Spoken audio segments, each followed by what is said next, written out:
Ashitse muri Yesaya rero turabe mu gice ca 24 ubu turinjiye mu butumwa bwiza. Imana ishimwe cyane. Amen. 24 Yesaya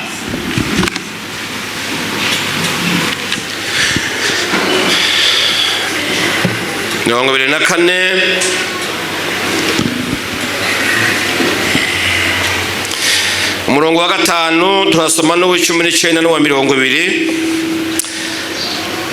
Umurongo wa 5 uravuga ngo kandi isi ihumanijwe n'abayibamwo kuko barenze ivyagezwe bagaca mwibwirizwa bakica isezerano ry'ibihe vyose. Umurongo wa 19 haravuga ngo isi iravungaguritse, isi irasataguritse, isi iricako, isi izondandabagirana nk'imboregwa, izonyiganyizwa ijya nino nk'akaruri, igicumuro cayo kizoyiremera kandi izotemba ntiyongere kuvyuka namba. Muri 40 aho nyine muri Yesaya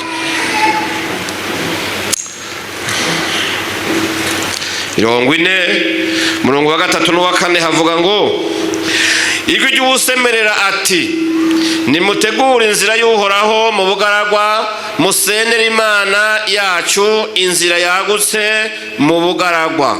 Umwonga wose uzokuzuzwa n'umusozi wose n'agatumba bizoringanizwa, ahari ibidunduri hazotega, ahari bimanga hacike ikiyaya. Tuvuge ngo amen. Tunyarukire hariya mu gitabo ca Yohana, ubutumwa bwiza bwa Yohana, usome mu gice ca 1 umurongo wa 23. hari amajambo avuga ngo ati ndijwi ry'uwusemerera mu bugaragwa rivuga riti mugorore inzira y'uhoraho nk'uko umuvugishwa n'Imana Yesaya yavuze. Tuvuge ngo amen. Turangirize gusoma muri Yeremiya igice c'indwi umurongo n'uwa 3 n'uwa 4, hanyuma duce tuja ku 8 n'uwa 11. haravuga ngo uku niko Uhoraho Nyiringabo avuze, niwe Mana y'Abisirayeli, mutunganye ingeso zanyu n'ibikorwa byanyu, nanjye nzobabesha ahantu. Hanyuma ku murongo wa 4 havuga ngo ntimwizigira amajambo y'ibinyoma muvuga ngo nguru urusengero rw'Uhoraho, nguru urusengero rw'Uhoraho, nguru urusengero rw'Uhoraho. Umurongo wa 8 haravuze ngo mbega ko mwizigiye amajambo y'ibinyoma adafise ikimazi. Mbega birashoboka ko mwiba, mukica, mugasambana, mukarahira ibinyoma, mukoseza abayari imibavu, mukagendanira izindi mana mutigeze kumenya, maze mukaza mugahagarara imbere yanje muri iyi ngoro yitirirwa izina ryanje, mukavuga muti turakijijwe. Mwaheza mugakora ibizira, ivyo bizira byose, none iyi ngoro yitirirwa izina ryanje mbega ihindutse nk'isenga ry'abambuzi mu maso yanyu. Yerega jewe ni jewe ubwanje navyiboneye, ni jewe Uhoraho ndabivuze. Tuvuge ngo amen. N'aya majambo rero Mana uhabwe icubahiro, urakoze kubw'ijambo ryawe. Bana natwe uduha ubwenge tuyobogwa na mpwemu yera, maze ijambo ryawe rigira ubushobozi mu baryumva bose kuko ryageze ubushobozi cagihe muri Efeso. Izina ryawe nirihabwe icubahiro mu izina rya Yesu Kristo, amen. Haleluya. Aya majambo aragoye, timwayumvise yemwe n'amajambo agoye. Rero igicu c'ibyago cari kigenekereje hejuru y'Abisirayeli kubera ivyaha vyabo vyari vyarunguriye Imana. Imana yageze ahantu irarungurirwa n'ivyaha vyabo. Yesaya yavugishwa n'Imana, noneho arahaguruka abaha ubutumwa bw'imburi, ababwiza ukuri atitaye ku ngaruka bizomugirako, kandi yongera abaha n'umutima umuti ugukira uburake bw'Imana. Imana ishimwe cyane. Haleluya. Twasomye ubutumwa bwiza muri Yesaya 24, aravuga ngo iyi si turiko, iyi si twishimira, iyi si yatuzubaje, yaturyoheye, iyi si byayo bigiye kurangira. Imana dufashe cyane. Yavuze ngo isi ihumanijwe n'abayibamwo, nibo bayihumanije. Imana ikirema yari nziza, yaduhaye isi nziza irimo ibintu byose byoryohera umuntu, ariko abayibamwo baraza barayihumanya, bayihumanisha icyaha. Imana dufashe cyane. Haleluya. Yavuze ngo barenze ibyagezwe, baciye mu ibwirizwa, bica isezerano ry'intahava ryari hagati y'umuntu n'Imana. Aravuga ngo isi iravungaguritse, kandi isi iravungaguritse abantu b'Imana. Isi irasatagurika impande zose. Ibihuhusi byabaye byinshi, by'inyamugigima byabaye byinshi, imyuzure yabaye myinshi, intambara zivugwa hirya no hino. Isi imeze nabi, yahumanijwe n'abagize gute? N'abayibamwo. Isi iravungaguritse, isi irasataguritse, isi irahuzenze, isi izodandabagirana nk'imborerwa, isi izonyeganyizwa irya nino n'ibindi. Izonyeganyizwa, nubirikira nyeganyika. Imana idufashe cyane. Igicumuro cyayo ngo kizoyiremera, kandi izotemba ntiyongere kuvyuka ukundi. Maze Yesaya abwira abantu amajambo nk'ayo, ababwira ngo nimwihane, muhungu uburake bw'Imana, va mu byaha byanyu, ikubita imbere y'Imana, mwicuze musaba imbabazi. Ariko abantu bakomantara imitima, abantu bakomantaza amazosi, babandanya mu byaha. Imana dufashe cyane. Haleluya. Ageze mu gihe cya 40 arababwira ati ngwaho Imana iraje kandi izanye uburake. Izanye uburake. Aravuga ngo nimutegure inzira y'Uhoraho mu bugaragwa, ihane. Gutegura inzira y'Uhoraho nukwihana, nukwitandukanya n'inzira mbi, nukwitandukanya n'ivyiromviro bibi, nukwitandukanya n'ibikorwa bya Satani, nukuva mu mwijima ukagendera mu mucyo. Amen. Imana dufashe cyane. Nimusenera Imana yanyu inzira y'iroro n'ubwera nyange, imihane. Haleluya. Aravuga ngo nta na hamwe mushobora kuzohungira Imana. Uno munsi umuntu akora icyaha ngaha bamukoma, akarafasha indege akagenda, akabarahunza. Ariko umunsi Imana yaje, ntawe uzoyihungira. Imana si nk'umuntu.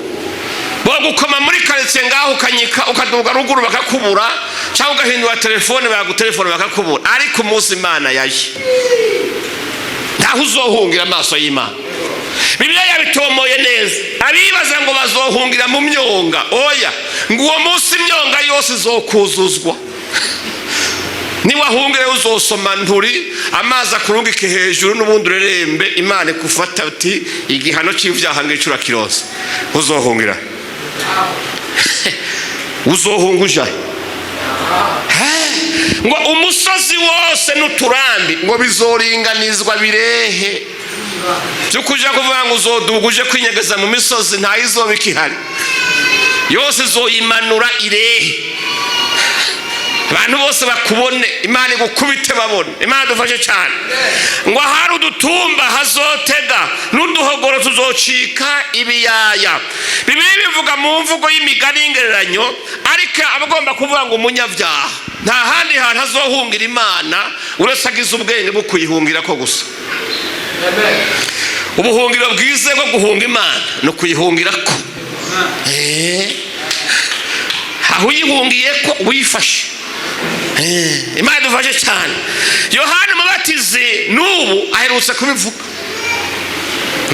Mu gice kimwe cya mbere umurongo wa 30 yavuze ati ndijwe ry'usemerera mu bugaragwa, nimugorora inzira y'Uhoraho nk'uko wavugishwa n'Imana. Yesaya yavuze ubutumwa bw'Imana buhinduka.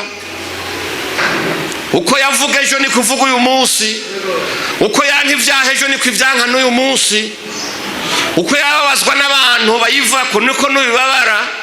Nubwo isiriki iraborohereza, ibyaha bimwe bikinjira mu vyitwa uburenganzira bwa kiremwa muntu, biguma ari ibyaha mu maso y'Imana. amina. Uvugishwa n'Imana Yeremiya we yaje yarakaye avuga ukuri atakuvanze, bimwe bita mu Kirundi kumenera inda ku rukumu.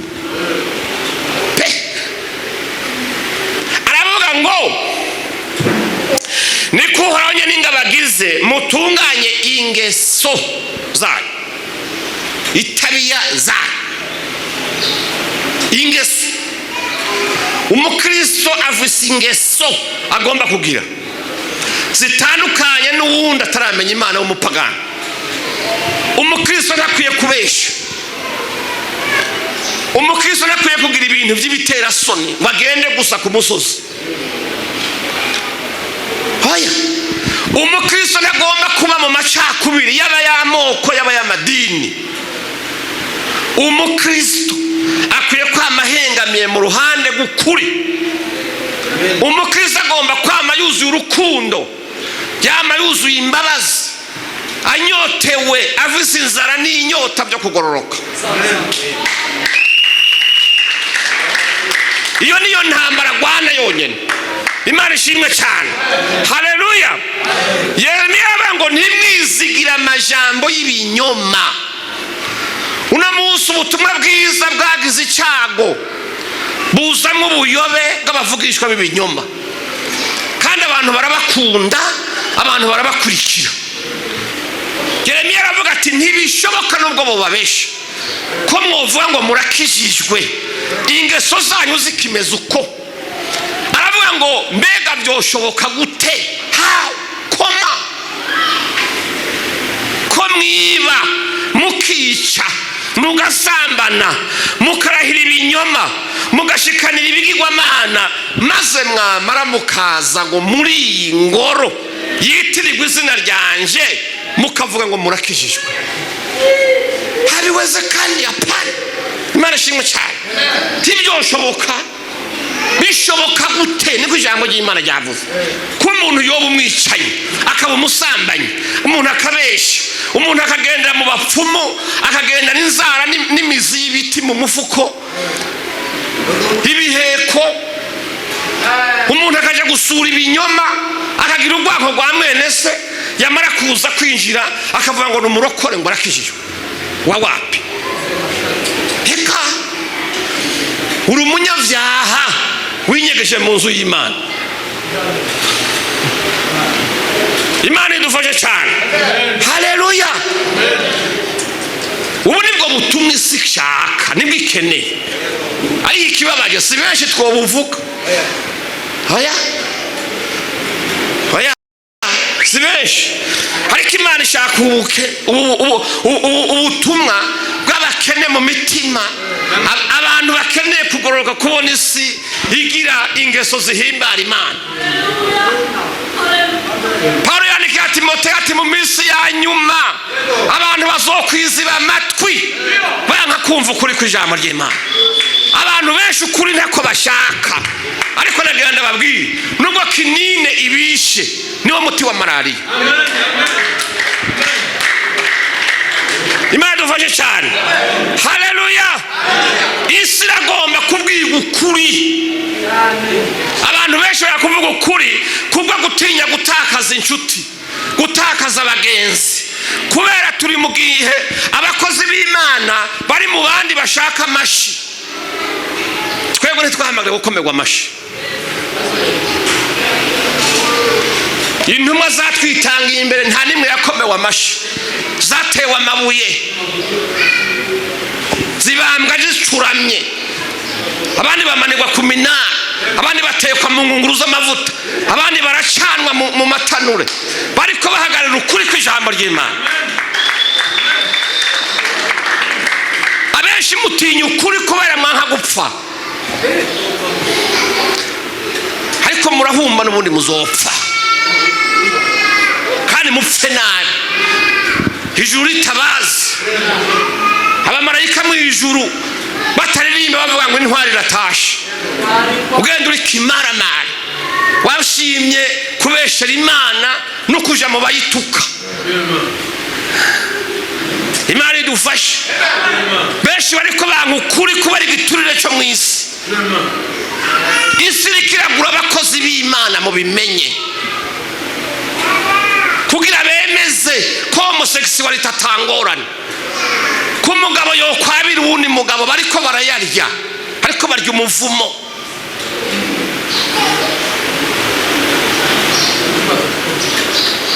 Bariko bavuga ko abantu bashobora gukorora amada.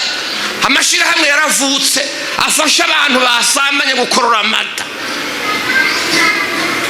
Nta numwe aduza urutoki ngo avuga ati ivyo ni ivyago, muri ko muhumanya isi yaremwe n'Imana kubera imfashanyo. Imana idufashe cyane. Haleluya. Igihe cyose isi iri mu kabarebe k'ivyaha nk'ukiri umunsi, Imana yamikeneye abagabo bivyihebe. Imana tubabarire cyane. Yamikeneye abagore bahevye amagara yabo, igakenera imisore n'inkumi taruha babwira abantu kuri batitaye kubizobashikira. Amen. Imana idufashe. Haleluya. Muragomba ku isi bakunda gute? Yesu wenyine yabitubwiye ati isi ntizigere bakunda n'umunsi umwe, kuko nanje ntibankunze. Yaba muri ab'isi, isi yokuza ibyayo, ariko ko mutari ab'isi, isi izobahama, izobanka, itabahoye ibindi byaha mwakoze, ibahoye gushingira intahe ko napfuye nkazuka gusa. Gushingira intahe Kristo. Abantu muranka kwemanga abandi kandi muzi ko atakibi bakora, kubera abanyakibi bahagurutse ari benshi. Mugatinya abanyakibi, mukaja kwagiriza umuntu bitari byo, mukajana nabo. Imana idufashe. Bwira abantu bihane ibyaha byabo. Abantu barabesha ngo ubutumwa bw'ikanguro ntaryo. Ubutumwa bw'ikanguro bwemerera abantu amaviza. Iyo kanguro ikanguro rizanwa no kwihana ibyaha. Amen. Amen. Igihe Petero yatanguze ikanguro muri Yerusalemu, hihanye abantu 5,000. Abagabo bize, abatunzi, abantu bumva ubutumwa bacumise mu mutima. Imana dufashe cyane. Haleluya. Barapfukama babwira Imana ngo tubabarire. Uno munsi tubona abantu mutaraheba ibyaha byayo, nubwo mwogira amashengero manini, abantu bakabesha ngo kugira ishengero ngo umuntu abe umukozi w'Imana akomeye, ngo nuko yogira ishengero ry'abantu 5,000 cyangwa 10 fo. Kugira ishengero ry'amakaro n'amamarubre ririmo abanyabyaha fo, iryo si ryiza. Wopfa umubona 3 canke 4 bari mu nzu y'akaruri, ariko imitima yabo igororokeye Imana. Kuko yaba ubwiza bw'isenga ariko bwerekana yaba Imana yishimira. Nagenda babwire yuko urusengero rwa Satani niko gubatse neza. Muze mu rugane muri New York aho ruri, ruruguruye ku mugaragaro, gubatse n'ivyuma biteye ubwoba ku buryo bugezweho. Amen. Bwana sifiwe. Ya amina.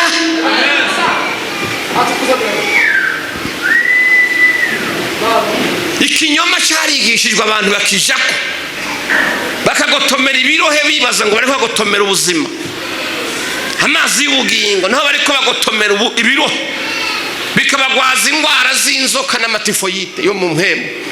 Abantu benshi bagwaye malaria y'impemu, abandi bagwaye kwashi y'ijambo ry'Imana, kuko bari ibidakwiye, bari umwanda.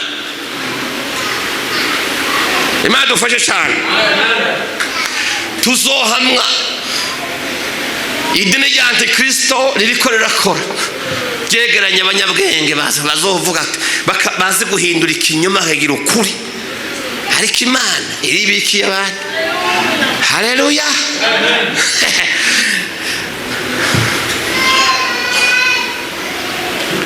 Hagati y'umwaka 1330 n'amajana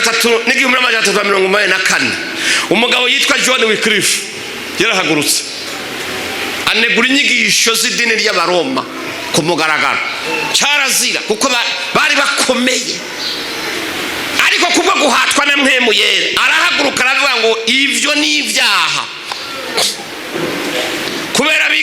kubabwira ngo abaho nibatanga impongano nibatanga amande noneho ngo babakure ku ivyaha. Byari bigoye kuvuga.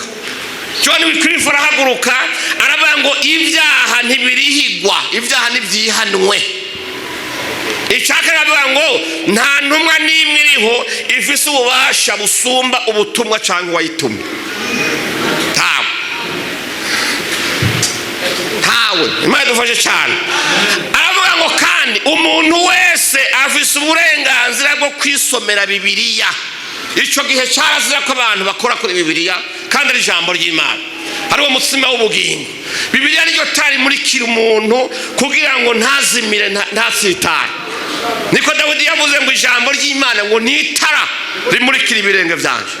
Imana ishimwe cyane. Aravuga ngo umuntu wese aremerewe kwishikira ku Mana adaciye ku wundi, kandi niko kuri. Nicyo gituma ahahora abaherezi ahera uno munsi umuherezi mukuru ni Kristo. Amen. Gushika kuri we nta wundi utuma, nta wundi ucako. Umuntu aravuga ngo kandi gusengera umuntu yapfuye nta kamaro bimaze. Tako kwirirwa musabira bapfuye. Ureke ndakubwira imbabazi abantu bazogusabira waramaze gupfa ntazuzoroga. Izo nazo Imana yateguye ntazihari, ntazo. Imbabazi nizo ugenda wisabiye wewe ku giti cyawe, niwe ugenda witunganije.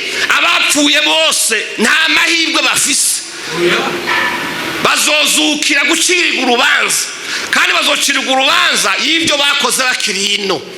Hariya bagiye nta mirimo yindi bariko barakora, nta butumwa bubayo. Aravuga ngo gusengera bapfuye Bibiliya ntivyemera.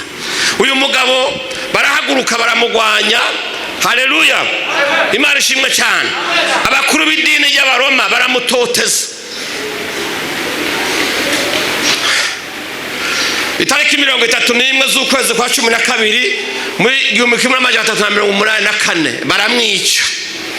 Bamaze kumwica baragenda basaka, bagira ibintu byo gusaka ahantu hose. Barabitse inyandiko z'ubutumwa yagiye aravuga, barabiturira bibaza ngo kuri yavuze ntikuzomenyekana. Imana tubabarire cyane. Haleluya, Bwana zifiwe. Hanyuma mu mwaka w'1428 niho habisekeza ryo guturira ukuri kose kw'inyigisho za John Wycliffe. Ariko ndabatangariza ukuri, Imana ishimwe cyane. Haleluya. Iraso ry'umunyakuri rikorokeye hasi ni imbuto ibyara abandi banyakuri ibihumbi. Haleluya. Hahaguruka abantu bitwa abarorazi, bahaguruka n'imbaraga, bavuga ubutumwa bwiza bashingiye ku byo John Wycliffe yavuze. Umugabo yitwa Vyose wo muri Czechoslovakia nawe arahaguruka arabishimangira, avuga ukuri. Imana ishimwe cyane. Vyose baramufata bamujana i Roma, bamutekera mu muganda w'inkwi, baramuturira abona, kugira ngo bereke abantu yuko abazohirahira bakagenda bavuga ukuri nk'uko bavuga ibara rizobagwako. Umunyota wiwe bawusuka mu kiyaga. Amateka yatubwira ngo umuntu wese yavomye ku mazi ya cakiyaga, umuntu wese yanyoye kuri ya mazi yahagurukanye impembo nk'iya muri John Wycliffe, avuga ubutumwa bwiza. Nta muntu azohagarika ubutumwa bwiza kiretse Yesu aje gutora ishengero gusa. Imana idufashe cyane. Haleluya. Ibyo byateye imivurungano kubera urupfu rwa John Wycliffe. Abantu barivumbagatanya kubera bari baramenye ukuri. Imana ishimwe cyane. Haleluya. Muzosoma amateka y'ibyabo nubwo bapfuye rubi, ukuri bavuze n'ubu turacagusoma tukakuvuga. Imana ishimwe cyane. Bamaze kumwica ariko haba revolution religieuse, haba ya politique, haba sociale, aho bita boheme. Imana ishimwe cyane. Haba n'intambara y'imyaka 18. Inyuma yaho uwitwa Ulrich Zwingli w'Umusuwisi arahaguruka, bwira mugenza uti Zwingli. Zwingli arahaguruka. Imana ishimwe cyane. Avuga ukuri, arakwamamaza. Itariki n'imwe z'ukwicumi hanyuma 1531 baramwica bamurasira ahantu hitwa Kapere, ariko ukuri ntikwahagarara. Inyuma ya Zwingiri abandi baraza, Mariteriteri araza, wewe ayica umujya yandika amakosa 95 agenda yamanika ku muryango wa paruwasi katedrali yahitwa Witanza, bakamwaka umwana mu minwe ariko yonsa umwana, bakavuga ngo uyu mwana turamuha intare mu rye nutihakana Kristo. Abavyeyi barimo mpembu yera. Amen. Haleluya. Amen. Abagabo bakagomba ariko ngo intare zitangure kuza bagaterera abana babo zikabarya, ngo ako kanya mpembu yera yuzura mu kibuga aho bari. Imana ishimwe cyane, buzura imbaraga batangura kuririmba ngo jewe ndi umukristo, jewe ndi umukristo, no kugera mu rupfu zo kwamandiwe. Iyo muri ko muraririmba ziya ndirimbo abantu baziririmba buzuye mpemu yera, urupfu ruriko rurabariga tarugira rubamiri, nta munezero barimo. Imana idufashe cyane. Haleluya. Abakristo bahamwa imyaka 1260 atagahengwe baronse, ariko ukuri kw'ijambo ry'Imana birananirana kuguma mu isi, tuguma tumenya ukuri. Bivugwa yuko kuva mu 538 gushika mu 1000 Imana teregamana abavugishwa nawe bose babishe babamaze, ati kandi sigaye jenyene, ariko hajya harimo ubwoba. Imana dufashe. Amen. Imana yamubwiye ati Eliya we tekana humura, hariho ibindi 1000 nibikiye we utazi, bizohaguruka bikamamaza ubutumwa bwiza. Haleluya. Imana ifise abazoyivuga, nutavuga ifise abandi bazovuga. Imana idufashe cyane. Imana no muri kino gihe turimwo irakeneye barumuna ba Eliya, irakeneye barumuna ba Pahoro bahevye amagara yabo ku bwa Kristo, bemanga bakavuga ukuri, bari hejuru y'ikiyaga cy'ibinyoma kiro gitemba mwisi. Imana dufashe cyane. Haleluya. Nawe rero haguruka wamamaza ukuri, uburira abanyabyaha bahunga umujinya w'Imana, bahunge Gehenomu, ubabwira uti ihane. Ihane. Gehenomu izoza.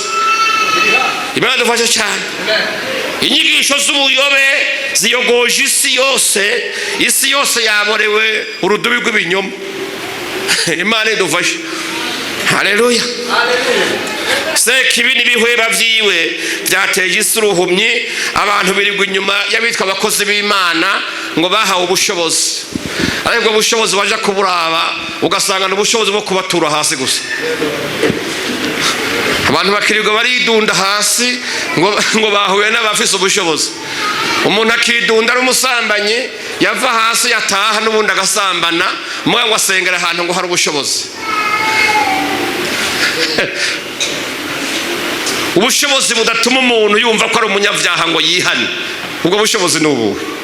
Iryo jambo ry'ubushobozi riri hehe? Nimba ritinjira mu mitima y'abantu ngo ribabere icirore, birabe bigaye, hama bahebe ingeso mbi, bave mu mwijima baze mu muco, bave mu bibi bakora ivyiza, bave mu rwango baje mu rukundo, abantu bumve ko bose bavukana, bose ari abana b'Imana. Ubwo bushobozi mwahuye nabwo n'ubuwe. Hirirwa bahura n'ababandi gusa babasahura ivyabo bakazobasigara inkokora.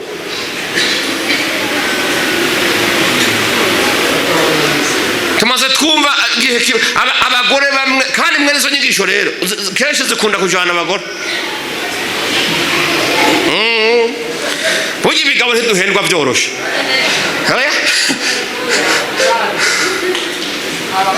Abagore mwaba mama mwe mutubabarire. Umugore agataha yasaze ngo umuvugishwa yavuze yuko ngo umuryango w'iwacu ngo Imana yawutumye ngo kuzana ngo amafaranga, ngo amafaranga.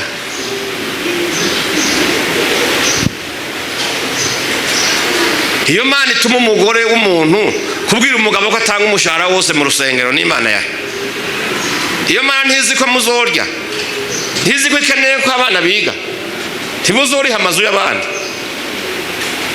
ubutunzi umuntu yaruhiye bwose. Aba bandi bamwe bita abajura mu rurimi rwa haruguru, abantu bagatekinika buvugishwa, umuntu akaza kubuza amahoro wo bubakanye ngo mpaka bayatanze. Niko Imana yavuze. Imana yatanze umwana wayo kugira muyihe amafaranga. Yatanze umwana wayo ngo aze gucungura ubugingo bwanyu gusa. Amen. Haleluya. Bwana ziviwe. Kwihana, gutanga imbabazi, urukundo nivyo Imana dushaka ko. N'abantu mwusima ababiba, ababasambanya, ariko yemwe Imana idufashe. Uzi ko dusigaye tugera ahantu kuvuga ko uri umukozi w'Imana bikagutera isoni, ukumva ntavyo wovuga kubera intahe mbi abandi bantu bitwa abakozi b'Imana amahano bakoze. Icubahiro Imana yaduha ugasanga imbwa zarakirigase kubera amafuti y'abavugishwa ibinyoma, birirwa bakabakaba mu bikiriza by'abagore atarababo, babasiga amavuta yo kubahumanura, bakabasiga n'ahasanzwe hasize mukemera. Aho sinabivuze sinabihejeje. Mugahura n'ibintu ubwenge bukazogaruka mu nyuma. Babateye amada, bamara kubatera amada bakihakana abana babo. Abantu bakicwa n'agahinda, bagaheba gusenga, bagaheba isengero kuko umenga ni Imana yabateye amada.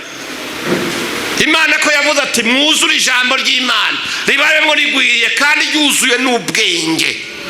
Ubwenge muba mwabusize.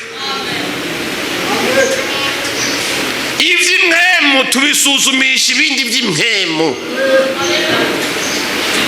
Niwagenzi twe gusa ubwenge ukazura busiga ahantu bazogucurikira bakugira uko bashaka. Ejo ntuzoje kubesha ngo Mana ngo warihe. Imana nihiri.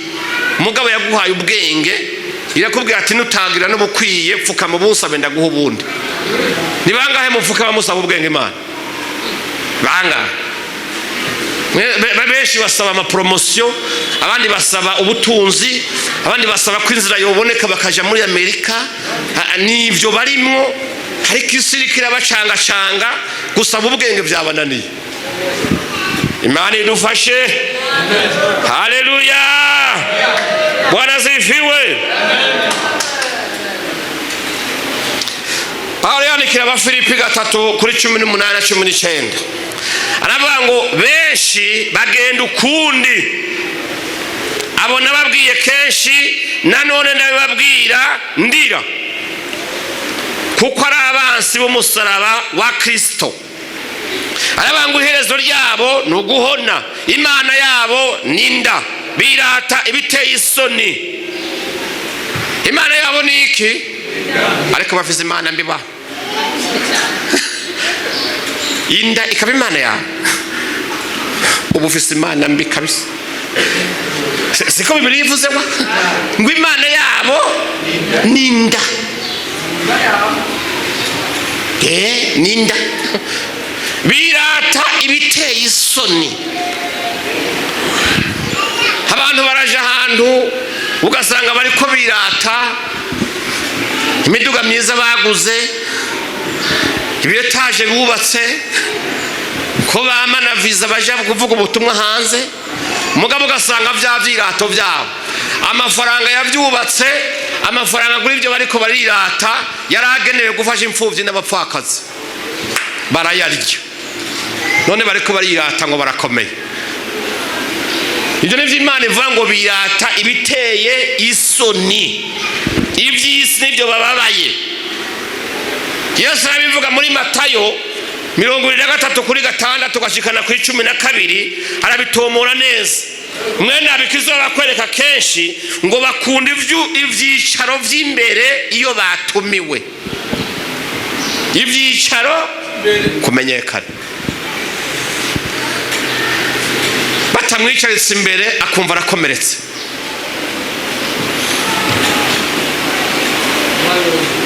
Imbere ikindi ngo bakunda intebe z'icubahiro, ngo amazina yabo bagomba ko bagira amazina aremereye, mubite ba dadi wanje. Sanga umukecuru inyuma yiwe dadi wanje. Ariko Yesu yavuze muri iri jambo nyene ngo ntimukagire umuntu wo mw'isi n'umwe mwita data, kuko so ari umwe n'uwo mw'ijuru gusa.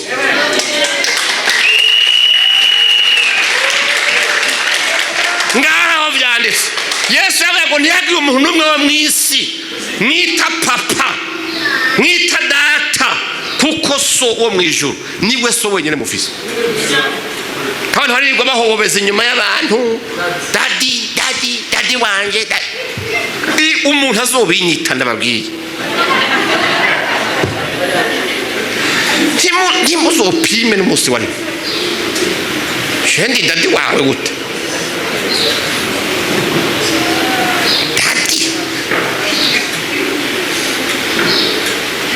Ugasanga n'umukozi w'Imana w'umusore atavyaye bamwita data gute. Wewe uri dadi gute? Abantu bafise uburenganzira bwo kunyita dadi ni bamwe gusa, nabo navyaranye na Anete, nta bandi. Mwebwe ndi umwungere wanyu, ndagiye intama z'Imana, ariko sindi so. N'abahora biyumvira kuri impamagara noneho ndabakuriye inkoni hugishitsi, timuzopime, muzoba mukoze amakosa.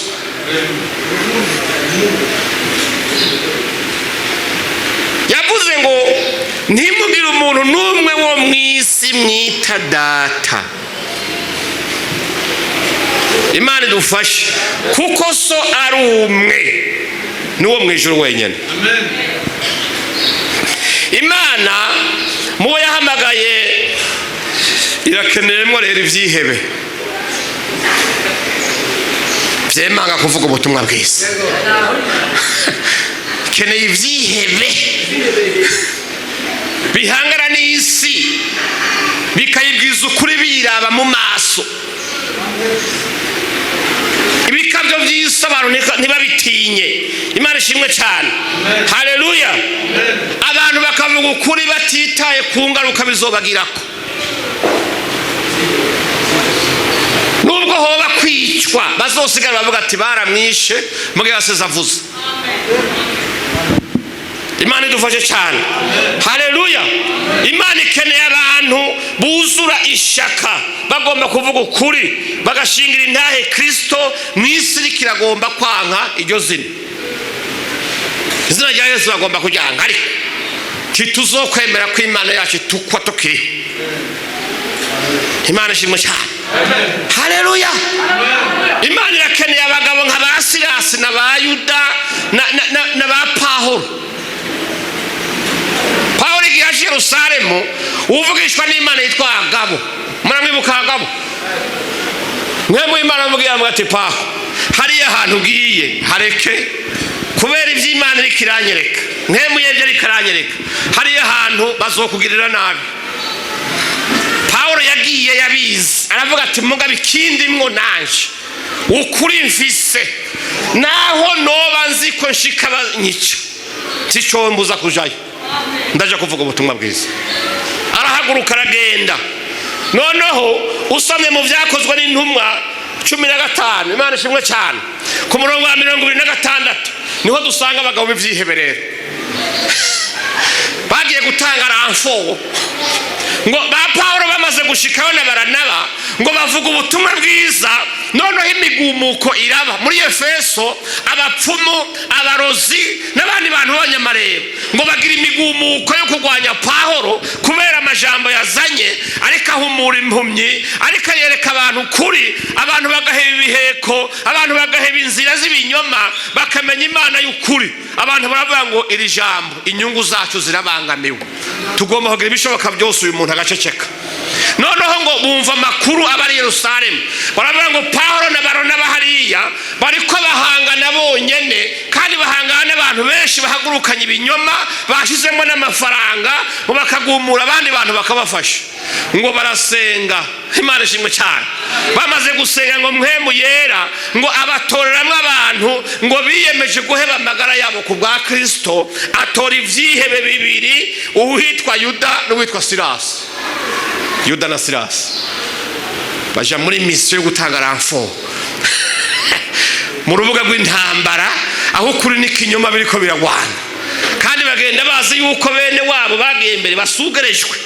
Imana ishimwe cyane. Haleluya. Noneho usome, reka ndahabasomere mwumve ibyakozwe n'intumwa 15. Mwashiseyo no musi ndasengera ivyihebe byiyemeje guheba amagara yabo kugira ngo bashigikire ukuri kw'ijambo ry'Imana. 26 havuze ngo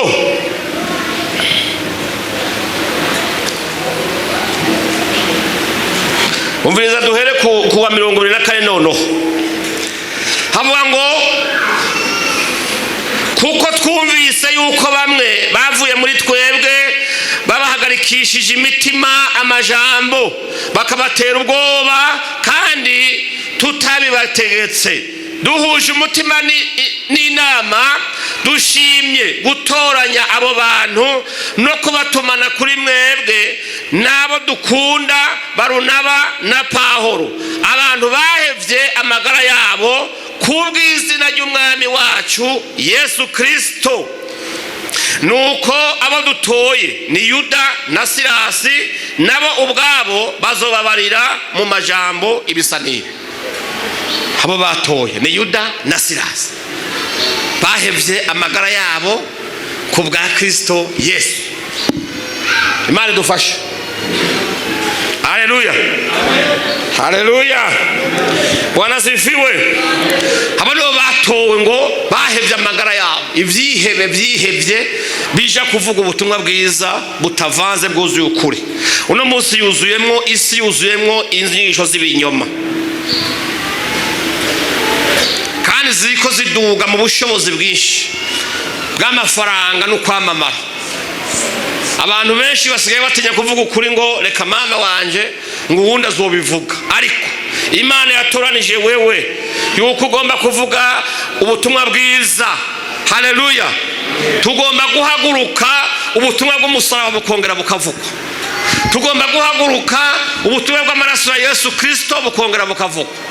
Tugomba guhaguruka ubutumwa bwo kubwira isi ukuzuka k'umwami wacu Yesu Kristo kukavugwa. Abantu bakabwirwa ibya gihenomo, bakabwirwa n'ivy'ijuru, kuko uno munsi nta biriko biravugwa. Abantu benshi bariko bivugira ibindi, bamwe bikabatwara mu macakubiri y'amadini, abandi bakadanza imyunyu mu isengero mu nzu y'Imana, ibitangaza by'amareba ugasanga nivyo biriko birakorwa, kandi bakavyitirira Mpwemu Yera kandi atari byo. Inyigisho dusambura imiryango ziriko ziratangwa, ugasanga abantu bari muri cakira ubutunzi, bakabadaraze ko imikubuzo yo gukubura ubukene mu rugo. Murabasazi mu mitwe.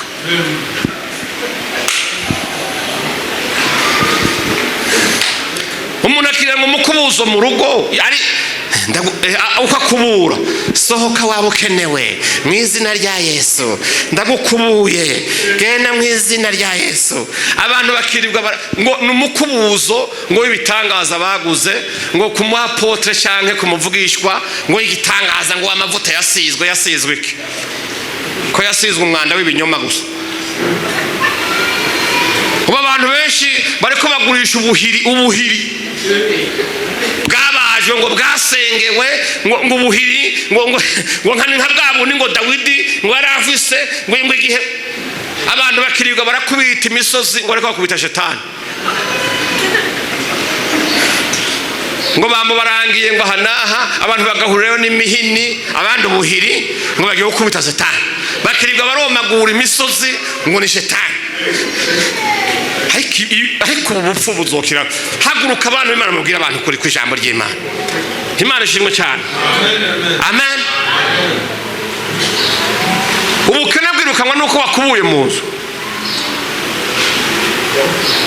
Imana yavuze ngo nzohezagira ibikorwa by'amaboko yanyu. Ntacyo wakoze, nta proje ufise, nta mugambi ufise, wahawe umukubuzo ni uzokubura ubukene mu nzu yawe, uzopfa. Ubukene barabukubura. Ibigugu byataye ubwenge. Umugore muzima n'umugabo bagahuza umutima n'inama baraciye ku ishuri, abavyeyi barabareze. Muvugishwa bunyuma akabugurura umutwe akabadaha ubwonko bwose bagasigarana inzihebe ku mutwe zigaragara. Bakirwa barakubura, abandi bagiye gukora ku kazi, abandi bari mu mirima kurima, abandi bari kwa ibyo bakora, abandi ivyuya byabize bikorera imizigo ngo basumire abana. Nawe uri kurakubura ubukene mu izina rya Yesu.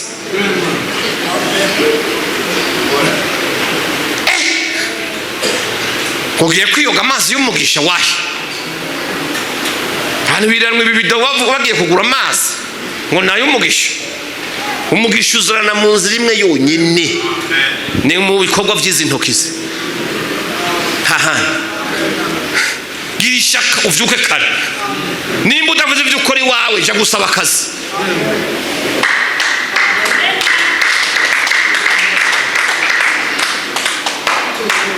Mweko mutayakomaga ndiko mvuga mwebwe. Imana idufashe cyane. Ubuyobe bwatuye abantu mu isi, ariko abantu banze kumva ukuri kw'ijambo ry'Imana. Imana idufashe cyane. Haleluya. Warazifiwe. Haleluya. Ariko uno munsi ndabafitiye inkuru nziza abantu b'Imana. Haleluya. Bibiliya irambwira ngo haracara amahirwe yo guhunga ibyaha, yo gukizwa, guhunga uburake bw'Imana. Haleluya. Usanga mu byakozwe n'intumwa 4:12 hari ijambo ryiza rivuga ngo Yesu Kristo niwe gakiza kabonekerwamwo wenyene, niwe agakiza kabonerwamwo, kuko atarindi zina munsi y'ijuru ryahawe abantu dukwiye gukirizwamwo atari izina rya Yesu. Amen. Amen. Nijo jonyene. Amen. Haleluya. Haleluya. Rondera inyigisho nzima. Niba hura n'inyigisho nzima uzomenya igikwiye gukogwa. Icyambere ni ugukata ukihana ibyaha wahora mukabicira umurongo ukagira un nouveau départ. Ukaba icyaremwe gishasha, ibya kera bikaba biraheze, izina ryawe rikandikwa mu gitabo cy'ubugingo. Kuko Yesu niyaza gutora ishengero, icyo gitabo nicyo azoza yitwaje ngo inzamba zizovugira ku bicu, igitabo kizingurugwe bahamagara amazina y'abatoranirijwe ubukwe bw'umwagazi w'intama. Ibyo si iby'umuryango, si iby'umugore n'umugabo, si iby'ishyirahamwe, si association, si urudini kanaka, ni ku giti cy'umuntu. Amen. Amen. Umugore wawe natakizwa shawuri yake, ubutumwa mwagumviye rimwe, ariko wowe ni wizeye uzoduga na wasigara. Amen. Amen. Niba uri muri koperative kurima cyangwa ahandi hantu, biratubwira ngo babiri bazaba bari mu murima, umwe yumva inzamba agende uwundi asigara. Imana yirondere ku giti cyawe uyifate uvuga uti sindakurekura. Abantu mwakurikiye amadini mwarayovye, uwahuye n'ukuri yakurikiye Kristo. Haleluya. Kubura ubukene mu rugo, murabasazi mu mitwe.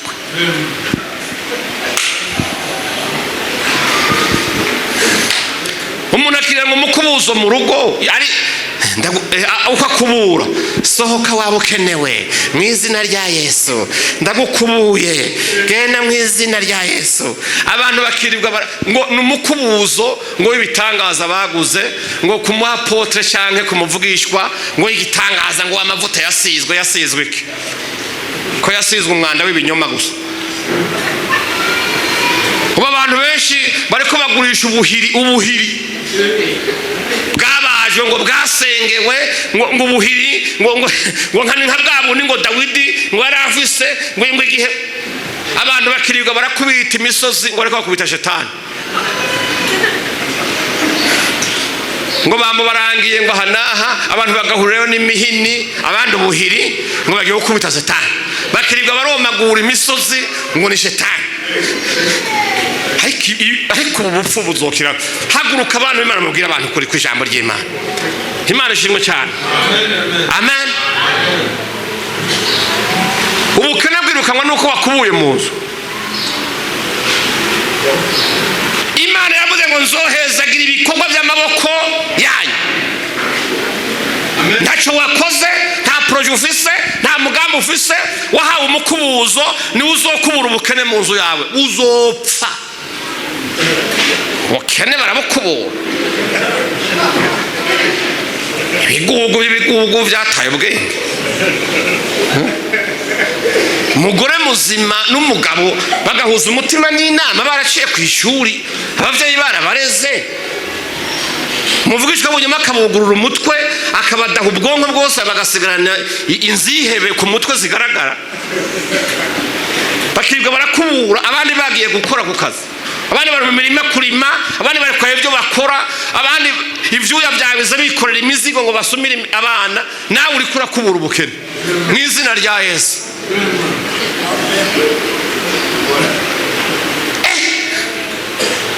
Kugiye kwiyoga amazi y'umugisha wahi. Hano biranwe bibido bagiye kugura amazi ngo nayo umugisha. Umugisha uzurana mu nzira imwe yonyine, ni mu bikorwa by'izi ntokizi. Gira ishaka uvyuke kare. Nimba udavuze ibyo ukora iwawe jya gusaba akazi.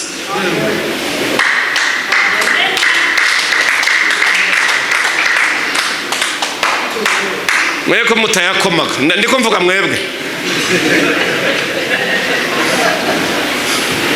Imana idufashe cyane. Ubuyobe bwatuye abantu mu isi, ariko abantu banse kumva ukuri kw'ijambo ry'Imana. Imana idufashe cyane. Haleluya. Warasifiwe. Haleluya. Ariko uno munsi ndabafitiye inkuru nziza abantu b'Imana. Haleluya. Bibiliya irambwira ngo haracara amahirwe yo guhunga ibyaha, yo gukizwa, guhunga uburake bw'Imana. Haleluya. Usanga mu byakozwe n'intumwa 4:12 hari ijambo ryiza rivuga ngo Yesu Kristo niwe gakiza kabonekerwamwo wenyene, niwe agakiza kabonerwamwo, kuko atarindi zina munsi y'ijuru ryahawe abantu dukwiye gukirizwamwo atari izina rya Yesu. Amen. Amen. Nijo jonyene. Amen. Haleluya. Haleluya. Rondera inyigisho nzima. Niba hura n'inyigisho nzima uzomenya igikwiye gukogwa. Icyambere no gukata ukihana ibyaha wahoramo ukabicira umurongo ukagira nouveau départ.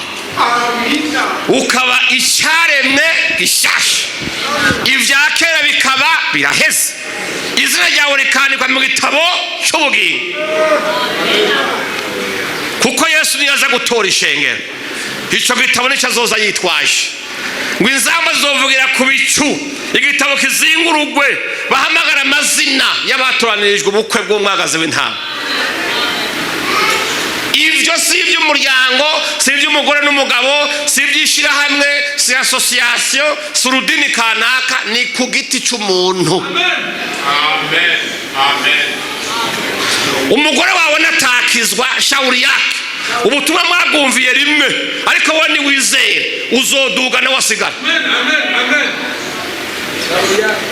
niba uri muri koperative kurima cyangwa ahandi hantu, biratubwira ngo babiri bazaba bari mu murima, umwe yumva inzamba agende, uwundi asiga. Imana yirondere ku giti cyawe, uyifate uvuga uti sindakurekura. Abantu mwakurikiye amadini mwarayovye, uwahuye n'ukuri yakurikiye Kristo. Haleluya.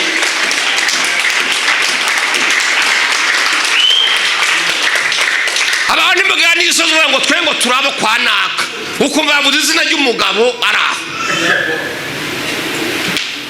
Twene turabo kwanaka, kuva igihe ubutumwa bwiza bugeze muri Antiokiya, Ipisidiya n'Ikirikiya, bageze Antiokiya abantu barabitegereza, bataba abantu baravye ingene bagenda, bakaraba ingene bavuga, bakaraba ubushobozi bafise, atabana abakristo n'abakristo. Twe turabakristo. Haleluya. Nitwakurikiye idini kanaka, nitwakurikiye doctrine zanaka, twakurikiye ukuri ijambo ry'Imana. Abamwakiriye bose yahaye ububasha bwo gucika abana b'Imana. Nta wundi wo kwakira murongo ububasha gucika umwana w'Imana kiretse wakiriye Kristo wenyine. Amen. Amen. Ni wenyine. Amen. Nimba uri wo kwakanaka wundi, menya ngo warazimiye zimuruka. Bibiliya dutomoreye neza munsi y'ijuru, ijuru ngo nta rindi zina na rimwe ryahawe abantu bo gukirizwamo uretse izina rya Yesu Kristo wenyine. Kwitwaza ngo uruwo kwa banaka, ngo mwe murabanaka, natwe turabanaka, bongo twe turabakristo. Ibi bizina byose abantu bimanitse ko, ugasanga bamwe bitwa ngo naba, abandi ngo naba, abandi ngo naba, abandi ngo naba. Ibyo byose nta na hamwe byanditse uretse ku mpame z'amashengero gusa. Mu ijuru nta gitabo na kimwe bijya bizina bibamo, kuko ishengero rya Kristo riri mu mpisho. Nico gituma biwe yavuze ngo arabazi, yabashize ko ikimenyetso. Umunsi yaje kuza mu isi yabwiye ngo azozana n'abamarayika biwe, ngo ababwire ngo ndobandurira beza mu babi. Azobaza kwegeranya amahanga yose, indimi zose, amoko yose, ngo ayakeranirize hamwe, hanyuma ngo abwire abamarayika bati ngwino hano, ndobanurira beza mu babi. Abeza barazwi, Imana yabashize ko ikimenyetso, ngo bamaze kubasobanura avuye ngo ngwino mwebwe mwatoranijwe ubuzima bw'umunezero bw'ibihe bidashira, ngwino muje guhembwa kuko muvuye mu isi y'imiruho. Mwarababaye, mwaratutswe, mwaragwanijwe, ariko mwabaye abizigirwa, muhagarara ku kuri, muguma mwemanga umukiza wawe.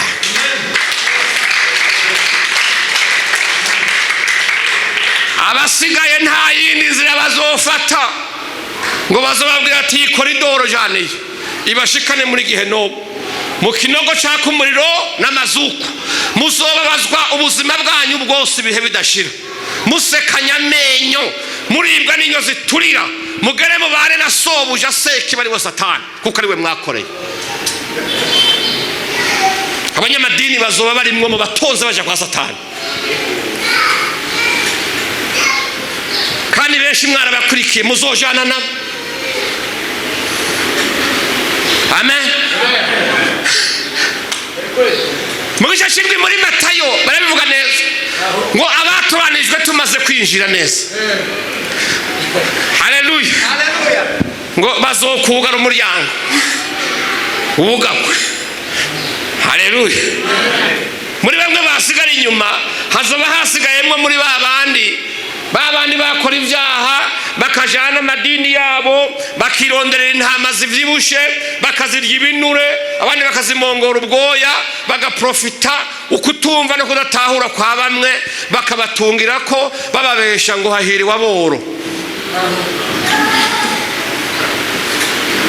Ariko uwo munsi bazomaramara, ngo bazododora kuri wa mwango, badodore. Hama Yesu ngo azoza atega, none ko twebwe ngira ntiwatumenye nyakubahwa. Ngo azobaraga ati muri bande mwe, muri bande na vya bizina by'icyubahiro bishirako, ati twebwe rega turi babandi jewe. Umwe wese azisigura ati je narakoreshwa nawe, naravuga ubutumwa bwiza, aturazi ko jewe n'ibitangaza nabikora mu izina ryawe. Hanyuma Yesu ngo azobaraba ati pu, mva imbere mwabivume mwe, kuko jewe sinigeze ndabamenya, mwanjajya mwe ija muri geno. Muntu w'Imana, isi ngo yahumanijwe n'abayirimo. Sinzi icyahumanije umutima wawe, sinzi icyaha cyakwizingiriyeko, sinzi ahantu umwazi ahagarara mu mutima wawe akakubwira ko utazoja mu ijuru kuko mukorana nawe kandi urabizi. Imana tubabarire cyane, ariko nagira ndakubwira abantu mugira amahirwe y'ukuma amajambo mwenaya mugahaguruka mugacika mbasha none joho nogenda. Imana ishimwe, yavuze ngo uvuga ubutumwa azotungwa nabwo. Amafana singirenga mu kanya. Umviriza, Imana ishimwe cyane. Haleluya. Abumvise ubutumwa bwiza bakumva mu mitima yabo bariko barasha kubera icyaha bakoze, icyo cyane higutsinde guhera uyu munsi ufise amahirwe yo kuvuga ngo uno munsi mbonye agakiza, nose ndahura na Yesu. Watuza akanwa kawe gusa ukamwimika akaba mu mutima wawe, akakubera umwami, akakubera umukiza, akakugwanira